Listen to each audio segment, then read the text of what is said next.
Қайырлы күн баршаңызға. 4-ші сынып математика 121-ші сабақ өзінді тексер деген тақырыпты бүгін сіздерге түсіндіріп өтетін болам. Арнама тіркелуді ұмытпаңыз. Өзінді тексер бүгінгі сабағымыз нені үйренгенді тексересің.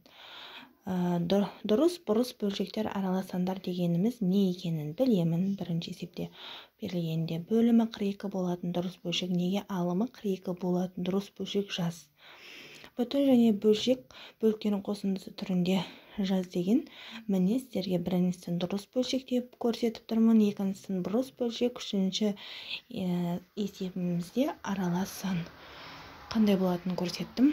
Екінші есеп бөлшектерді салыстыру үшін алған білімімді қолданамын дейді. Салыстыру есебі бұл сіздерге қиындыққа соқпайды. Міне сіздерге шығарып көрсетіп отырмын.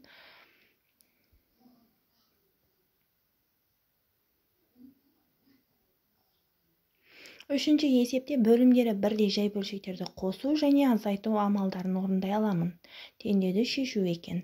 Сіздерге бір теңдеу ұсынылған екен. Дәл осыны сіздерге шығарып көрсетемін. Бұл күрделі теңдеуге жатады. Міне сіздерге шығарып көрсеттім. Сіздерді дәл осылай жазып алсаңыздар болады.